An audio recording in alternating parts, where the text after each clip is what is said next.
গাঁঠি কচু বা গুড়ি কচুর দারুণ একটা রেসিপি। কচুগুলো দেখুন কতগুলো কচুর টাল দিয়ে রেখেছে। আমি এখানে চাষিদের থেকে কচুটা এনেছিলাম। দেখুন পা দিয়ে কিভাবে জল দিয়ে ধুয়ে ধুয়ে ময়লা কচুগুলো একদম সাদা ধবধবে করে পরিষ্কার করে ফেলছে। এটা হুগলির একটা জায়গাতে রাস্তার ধারে দেখি বিক্রি এইভাবে তুলে এনেছে চাষিরা, সেখান থেকেই আনা।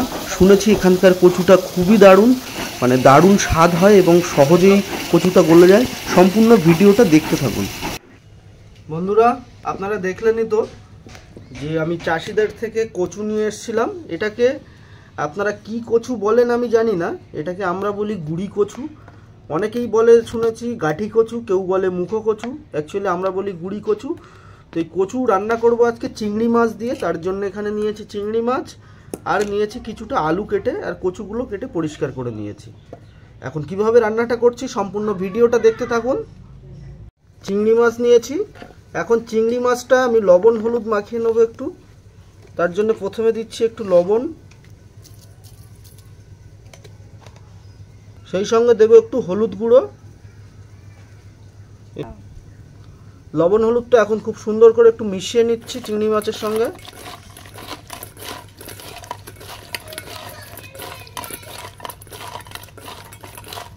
উনুন জ্বালিয়ে দিচ্ছি, এখন কড়া বসিয়ে দিচ্ছি উনুনের ওপরে। কড়াটা গরম হওয়ার অপেক্ষা করব।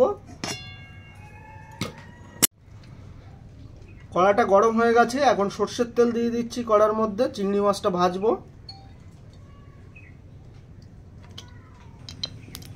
তেল গরম হয়ে গেছে, এখন চিংড়ি মাছগুলো ভেজে নেব।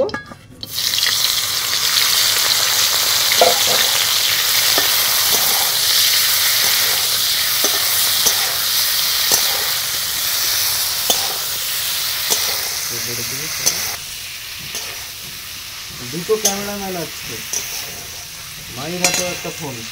কি রান্না হবে আজকে? কি কচু? কি কচু?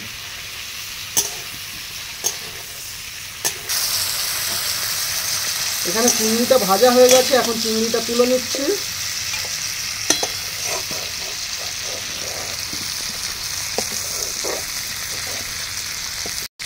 চিংড়ি মাছ ভাজার সময় আপনারা সবসময় খেয়াল রাখবেন বেশিক্ষণ ভাজবেন না, তাহলে চিংড়িটা রবারের মতো হয়ে যাবে।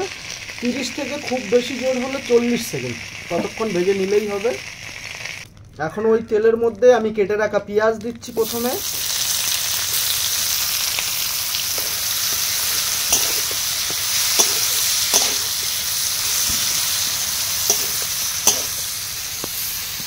পেঁয়াজটা একটু ভালো করে ভেজে নেওয়ার পরে লাল লাল হলে আমি বাকি মশলা অ্যাড করব। প্রথমে পেঁয়াজটাকে আমি লাল লাল করে একটু ভেজে নেব।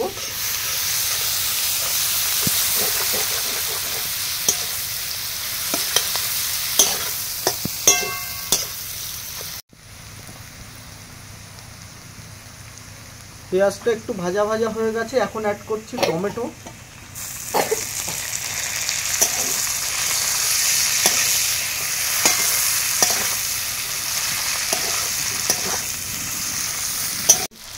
টমেটো দেওয়ার পরে একটু কষিয়ে নিয়েছি, তারপরে দিচ্ছি আমি এখানে আদা রসুন বাটা।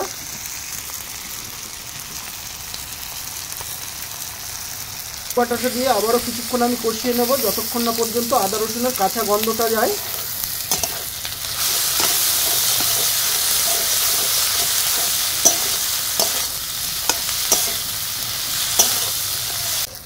সমস্ত মশলা একটু কষিয়ে নিয়েছি, এখন সামান্য একটু জল অ্যাড করছি।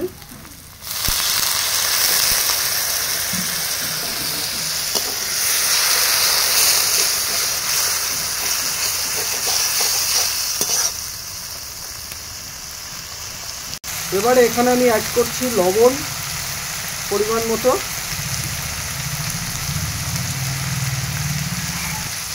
লঙ্কার গুঁড়ো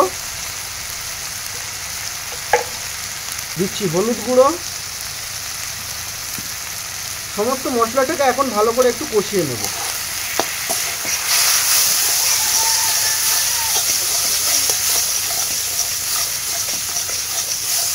কষিয়ে নিয়েছি, এখন আমি মশলাতে একটু জল দিচ্ছি, দিয়ে জলটা দেওয়ার পরে খুব ভালো করে মশলাটা আরেকবার কষিয়ে নেব।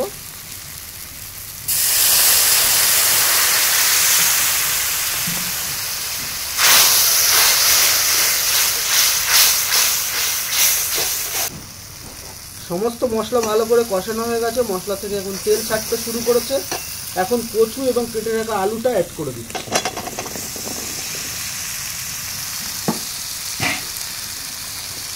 এখন কিছুক্ষণ কষিয়ে নেব কচু আর আলুটা মশলার সঙ্গে।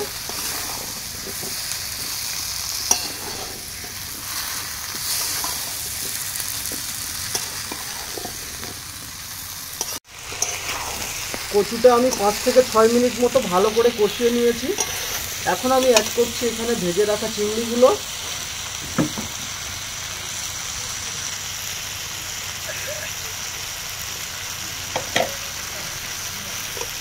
আবারও বেশ কিছুক্ষণ এই চিংড়িটা দেওয়ার পরে আমি এখন কষিয়ে নেব।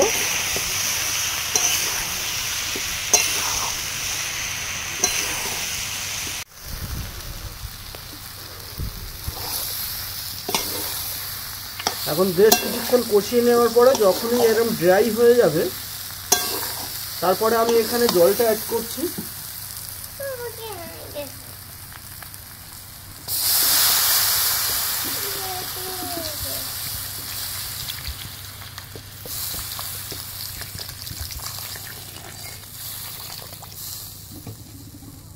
পরিমাণ মতো ঝোলটা দিয়ে দিলাম কচুতে, একটু সেট করে দেব।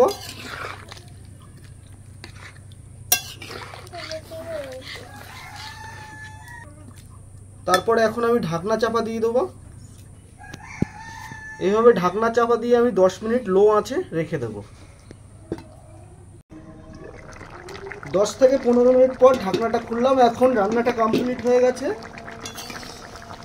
দেখুন হালকা ঝোল ঝোল রেখেছি, কারণ নামিয়ে রেখে দিলে কচুতে পরে ঝোলটা টেনে যায়।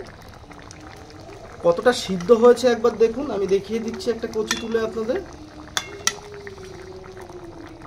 এই দেখুন পুরো মোমের মতো করে গলে যাচ্ছে কচুগুলো। প্রত্যেকটা কচু এরকম ভালোভাবে সিদ্ধ হয়ে গেছে। রান্নাটা কমপ্লিট। এখন নামিয়ে নেব। ওপর থেকে একটু গোলমরিচ ছড়িয়ে দেব, যেহেতু মেন রান্নার সময় আমি গোলমরিচ দিইনি, এখন একটু গোলমরিচ ছড়িয়ে দিচ্ছি। গোলমরিচ গুঁড়ো ওপর থেকে একটু ছড়িয়ে দিচ্ছি। রান্নাটা কমপ্লিট হয়ে গেছে, এখন নামিয়ে নেওয়ার পালা। ভিডিওটা দেখার পরে যদি একটু ভালো লেগে থাকে একটা লাইক করে যাবেন। যারা এখনও চ্যানেলটা সাবস্ক্রাইব করেননি অবশ্যই সাবস্ক্রাইব করে দেবেন। ধন্যবাদ শেষ পর্যন্ত ভিডিও দেখার জন্য।